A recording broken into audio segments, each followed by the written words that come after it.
روز یکشنبه سحری بروقت زنها عطرهای خوشبوی را گرفته به سوی قبر روانه شدند.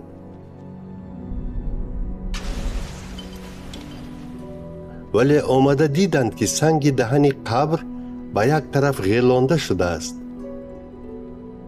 آنها به درون در آمده جسد خداوند عیسی را نیافتند.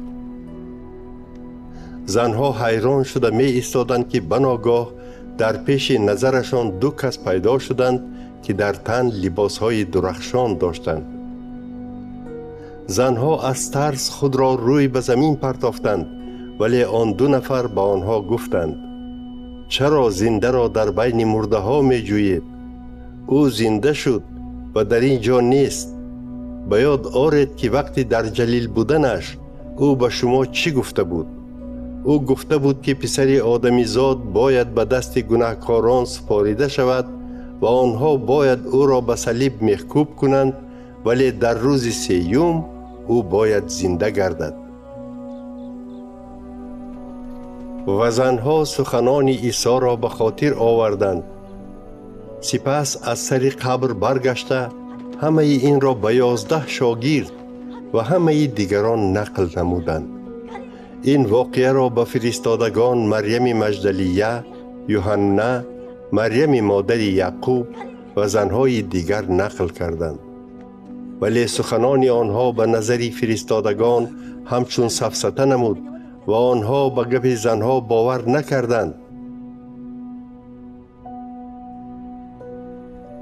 پتروس باشد همان زمان به سوی قبر دویده و درون آن نگاه کرد، لیکن تنها کفن خالی را دید و از این حادثه حیران شده به خانه برگشت.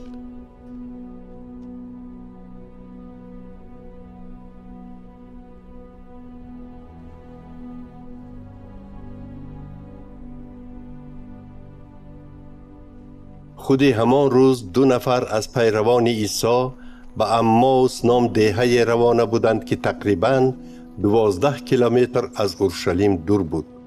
راهروان با یکدیگر درباره همه این واقعه ها گفتگو می کردند. هنگام گفتگوی و محاکمه اشان خود عیسی با آنها نزدیک شده همراهشان روانه شد. آنها عیسی را می دیدند و لیکن نمی شناختند. پس او به سخن در آمده از آنها پرسید: شما راهروان چرا محاکمه می کنید؟ آنها که چهره های غمگین داشتند باز ایستادند و یکی اشان که کلیوپاس نام داشت به سوال عیسی با سوال جواب داد. در این روزها در اورشلیم چند واقعه روی داد. از افتش تو یگانه مسافری هستی که از این واقعه ها خبر نداری؟ عیسی پرسید: از کدام واقعه ها؟ آنها گفتند: از واقعه هایی که با عیسی ناصری روی داد. او در پیش خدا و تمام مردم پیغمبری در گفتار و کردار توانا بود. ولی کاهنان کلان و راهبران ما او را به دست پیلاط سپاریدند تا به مرگ محکوم نماید و او را به صلیب محکوب کردند. ما باشیم امید داشتیم که او اسرائیل را آزاد می کند، اما امروز 3 روز می شود که این واقعه روی داد. و حالا زنهایی که همراه ما بودند ما را حیران کردند. آنها سحری بر وقت به سر قبر رفته جسد عیسی را نیافتند. سپس برگشته عرض نمودند که با آنها فرشتگان ظاهر شده گفتند که او زنده است. چند نفر از همراهان ما به سر قبر رفته همه چیز را همان طوری که زنها گفته بودند دریافتند، ولی خود عیسی را ندیدند.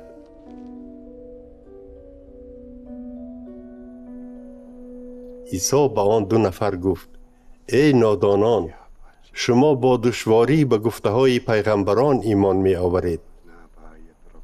مسیح خدا پیش از صاحب تمام شهرت و جلالش شدن باید همه این عذاب را از سر می گذراند. آنگاه او از نوشته های موسی و همه پیغمبران سر کرده هر یک جای نوشتجات را که درباره او گفته بود به آنها فهماند. وقتی آن 2 نفر به دهه اماوس نزدیک شدند، عیسی چنین وانمود کرد که راهش را دوام دادن می خواهد. ولی آنها او را بسیار خواهش کرده گفتند با ما بمان، روز به آخر رسیده ایستاده است و شام نزدیک است.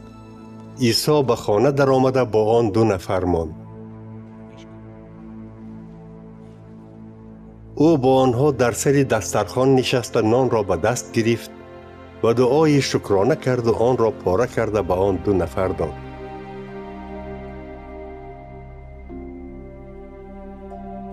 همین وقت گویا پرده از چشمان آن 2 نفر برداشته شد و آنها عیسی را شناختند، ولی او از نظر آنها ناپدید گشت. آنها به یکدیگر می گفتند وقتی که او در راه با ما صحبت می کرد و معنای نوشتجات را می کشاد، دلمان از هیجان می تپید. آنها زود از جای برخسته به اورشلیم برگشتند و آن 11 فرستاده و پیروان دیگری عیسی را یافتند که با هم جمع آمده بودند. فرستادگان و پیروان می گفتند در حقیقت خداوند عیسی زنده شد، وی به شمعون ظاهر گردیده است. بعد آن 2 نفر نیز به جمع شدگان نقل کردند که در راه چی واقعه روی داد و چی خیل آنها عیسی را در وقت نان شکستنش شناختند.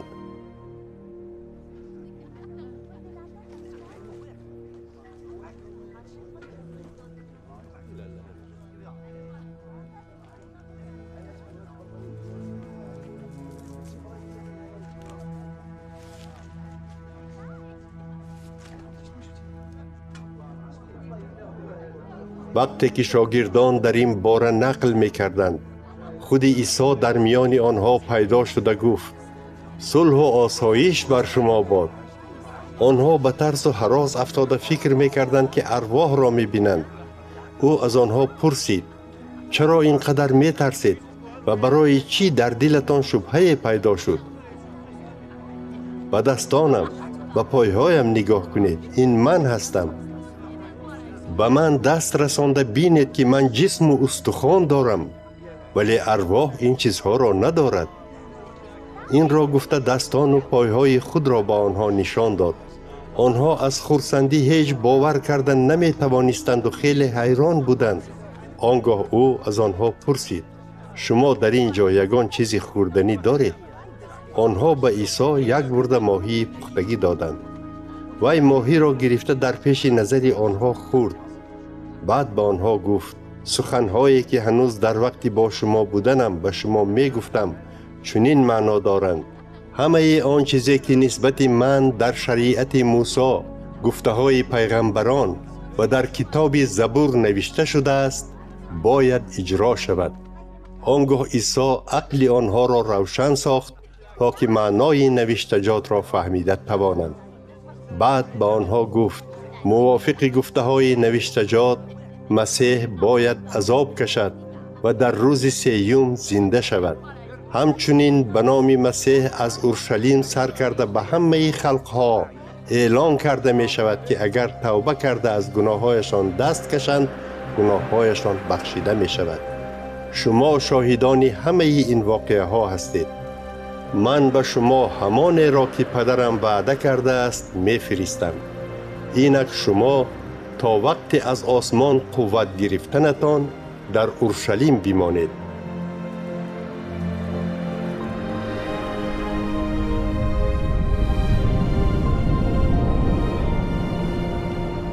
عیسی شاگردان را بیرون از شهر برآورده همراهشان تا خود بیت عنیا رفت و دستانش را بالا برداشته آنها را برکت داد. وقتی که برکت می داد از آنها جدا شده به آسمان برده شد.